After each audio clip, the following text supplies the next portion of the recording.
Okay. Before we start our CCA's annual general meeting today, we have a very special guest speaker, and I have to say I'm rather thrilled that he's been able to join us.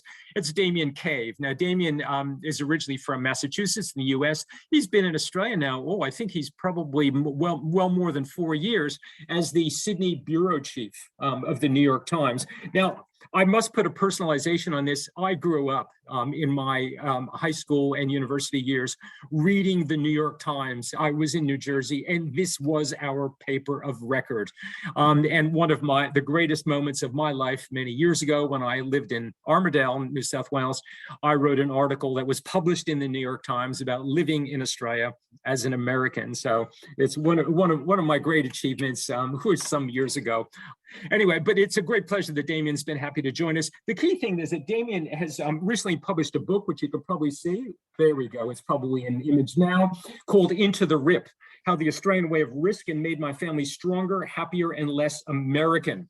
I've finished the book, as have my colleagues, Evelyn and Claire, and I think, Josh, you have a copy, and I think, well, at least one or two other people do. So it's been that. I've listened to Damien speak before. What I've asked to do, Damien, is to sort of give a general view about his observations, relating to his book and generally in Australia, especially relating to the nature of Australian community, but also community and risk. And then I might ask him a couple of questions, and then we'll let him continue on his way, traveling through regional New South Wales. So over to you, Damien. Thank you. Yes, well, thank you all for having me. I really appreciate it. It's great to see all these faces from so many different parts of Australia, some of which I've been to, some of which I have not. I was trying to think about sort of what parts of the book, I'm not going to talk for too long, to focus on. And one of the things that I thought might be most useful for you as educators and people who are, in charge of both helping others educate and doing it yourself is the idea of modeling. Many of you may be familiar with the work of Albert Bandura, the Canadian-born psychologist at Stanford, and his social learning theory that proved that children can learn from what they see in adults. And they can learn very quickly. I mean, his early studies were focused on children who watched adults beat a toy doll and found that they would mimic aggression. But what was really interesting, I think, and what I ended up focusing on more in my book, is what psychologists have learned about how children and just people in general can learn about failure. It turns out that children and students and employees really do learn from our mistakes and our degree of effort. Some of Bandura's studies found that toddlers who saw adults try and fail to solve a puzzle or get a device to work figured out on their own what was supposed to happen. They understood the intention and the goal, even if they didn't see it accomplished. In a more recent study from Angela Duckworth, who was the author of Grit, she told me about this when I interviewed her for the book. Researchers examined how 4- and 5-year-olds were affected by the observation of adults struggling with a complicated contraption. And in some cases, adults put in a lot of effort and succeeded, and other times they put in a little effort and failed. And the idea was to measure persistence. And what they found was that the kids cared far less about the device than about what they could learn from seeing the adults actually do this. The human-to-human connection, the community of it, is actually what sparked their effort and made things better. Their persistence was greatest, the study found, when the adults exerted a lot of effort, accomplished the task, and talked about the value of time and effort that they put in. In other words, just practicing doesn't work, just preaching doesn't work. It's the combination of the two in front of someone else that's really powerful. Now, I'll be honest, when I started this book, I didn't know about any of that research. All I was doing was kind of stumbling my way through Australian life as an American, trying to learn how to swim because my children had been thrown into nippers and I thought they were going to drown, frankly, and thankfully they didn't. And instead they dragged me into this. And what I learned from the ocean, and it doesn't have to be the ocean, but was a particular way that I think of as sort of the Australian ideal that comes from a familiarity with risk and a community response to that. It could be, my friends who tell me, oh, when I was a kid and I was walking on the path, my parents told me always to stomp to get away the snakes, or, oh, make sure you check behind the bin for the spiders, or, in the ocean, understanding how a rip works. This sort of nature that is Australia just helps people understand risk and enforces a certain degree of community, or at least that's what I was learning. And there were lots of times where I didn't realize that I needed to model that too. It is one thing to sort of teach your children and to be a parent, but I also had experiences where me learning to fail and throwing myself into being a beginner again actually produced, enormous results, not just for my family, but also for me. one story I tell in the book is at one point, I had a moment when I was struggling with the lifesaver training. We had just had a mock assessment where we were supposed to be, completely proficient and able to save everyone's lives. And the team that I was working with, we got the CPR wrong, we got the breathing wrong, we did all these things. And I came home and I was sitting in my office writing, and my daughter came in and she could see something was wrong. And she said, "Oh, what's wrong, Daddy?" And I told her that I, was supposed to have done really well and I did really poorly. And I looked at her and I said, do you know what it's like to wish you could be better at something than you are? And she said, "Yeah, that's how I feel about dancing." And I wasn't talking to her about it with the idea of teaching her anything. I was frankly just commiserating because I was feeling a bit down.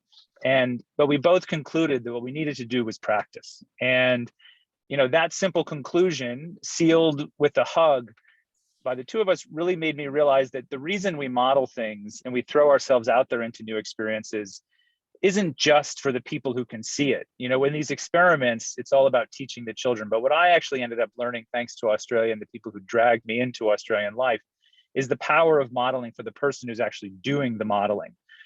When we put ourselves in those uncomfortable environments and allow other people to see us, it creates vulnerability and connection. And what I describe in the book is this path to proficiency, which, Australians sort of take for granted, that this idea of just choosing to be competent, whether it's in the ocean or whether it's with the RFS and firefighting or, an EMT, is just a given, and yet it's so profoundly common in Australian life in a way that I often have started to think, what would it be like, not just in Australia, but in the world, if that was more of the model? And that's something that I think the book really tries to emphasize, is that there are elements of life that are sometimes so easy to overlook that actually could be a model for how societies and democracies could be organized. And, whether you live near the ocean or not, there are examples like this in every community. And Australia is actually really fortunate to have a lot of different examples of this. I mean, one of the really stunning statistics that I discovered while doing the book is that in government surveys, 94.4% of Australians said that they believe they would be able to get assistance from someone outside their own home. So think about that. 94.4% of Australians feel like, you know what, if I was in need, I could call on someone else and they would help me out. And, I think in a lot of countries, it's simply not the case. And in the United States, even, which I think used to maybe have more of that culture, that's faded.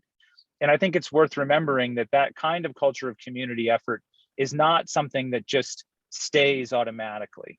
One of the things I learned, whether it's training for CPR or anything else, is that it requires practice. And it requires practice not just on an individual level, but also on a societal level. And so for me, part of the motivation for writing this book and doing it first in Australia was to try and highlight some of the things that I think, as an outsider, I see as enormous strengths in the society, but that need to be maintained and need to be expanded in order to do everything that they possibly can for Australian life. So that's my quick spiel. I could go on and talk about far more about this and give you plenty of other examples, but I'd love to take your questions, and I'll leave it over to Don. And again, thank you for having me. Thank you, Damien. I've been marked a number of places in the book, and I wanted to ask you about one passage, which comes from it's page 209, where you write about the nature of community and community organizations. And you noted that coming from the New South Wales, so most surf clubs were thriving up and down the coast in the income ladder, but somebody was talking about surf clubs, I guess it was in Queensland, and you wrote, "The strengths of any community institution are mutable and need nurturing to survive. Cohesion, whether at the local or national level, is not a fix-it-and-forget-it proposition. Without reinforcement and multiple entry points for newcomers, the entire thing will collapse." Now, that's actually very relevant to our sector. I'm just wondering if you're able to expand on that a bit. Yeah, I mean, you guys know this, frankly, better than most, in that, you have to continually remind people to push themselves outside their comfort zone in order to keep community organizations going. And one of the things I greatly appreciate about Australia is its willingness to engage in what I call positive peer pressure. When I was covering the fires, I ran into all these volunteer firefighters who said to me, I said to them, "Well, how did you get involved?" And they said, "Oh, well, all the people who I respected in the community were doing it, and so I felt compelled to do it. Or on many cases, I heard, you know what, I didn't really think I wanted to do it, but a friend literally signed me up, and then they started calling me and asking me why I wasn't at the trainings that someone else had signed me up for. And that degree of, hey, listen, I know you as an individual may not think you want to do this, but I also know that this is what's best for your community, may be a bit extreme, but I do really appreciate that willingness to just throw your arm around someone and pull them in. And that happened to me so many times in Australia. And I think that that's actually what you need. The reason why that statistic of 94.4% is so high is because Australians are willing and able to really guide people and not be afraid to push people to do what's best for the common good. And the key is just, how do you do it? And how do you do it in a way that doesn't exclude, that doesn't create so much pressure that it turns people off? And it's a really hard balance to strike. But I do think it's an underappreciated value that is worth kind of thinking about more deeply. Thank you. I want to go to another passage in your book, which is actually page 281 for those who are actually looking at it. And you say in this that the Australian way of risk assumes that life should be fully lived despite potential hazards, and then tries to manage uncertainty with education, exposure, and a sense of collective responsibility that insists on humility and competence. And then you talk about that, but I want to continue. And then you go on to say, but Australia's reaction to the coronavirus built on its collective response to risk in other areas. Its reaction was built. Australia would never have done as well with the pandemic if it hadn't first built and supported local clubs and volunteer organizations for surf lifesaving, for firefighting, for swimming, while also pushing children to confront their fears, et cetera, et cetera. I note that just to really ask your own observations about the nature of the virus, which clearly we're not out of the woods yet on with recent events. Yeah. Any observations about, is Australia special in this? Is there some aspect of Australia that an Australian community and risk that enables us? And what should we, as people who run community organizations, be alert to? It's a good question. The COVID stuff is complicated because I do think that there is, Americans will look at this, and especially recently, conservative Americans look at Australia and describe it as this police state with its closed borders and its risk-averse attitude, as they would argue. The way I think of it is actually that there's a gap in some ways between elected leaders and the public at large. And I think part of the reason that the public was so unhappy about the slow vaccine rollout is because people had collectively done what was best during the first wave of lockdowns, and they felt betrayed by a government that didn't match their effort. And so the first thing I would say is that I think you need to think about how to sort of tap into the strengths within the society at large, and separate the sort of idea of the elected leaders. There's kind of two Australias, I think I would argue. But the second thing is, I do think, and this relates to the other parts that I was just talking about, there's a comfort within interdependence in Australia that I think brings it a lot of strength. And one of the things that I read about in the book is there's this phrase that I heard again and again reporting COVID, God, in far too many stories these days, where Australians would say, well, I'm not sure about the master. I know it's a pain to do this or that, but I'm going to comply because I don't want to be the one that lets everyone down.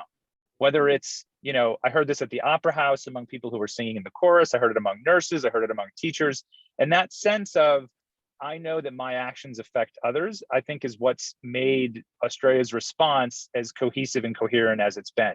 Have there been problems? Absolutely. But I do think that at the end of the day, even as we get past whatever the next challenge is, Australia will be seen as a success with fewer deaths, with more community effort.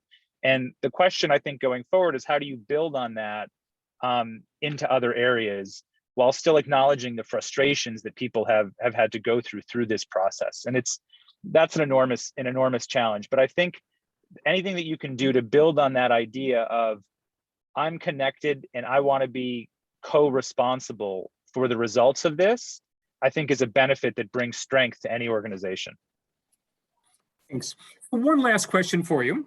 And because you use a couple of very interesting words, which I haven't always seen reflected in discussions on community engagement and in community empowerment in Australia.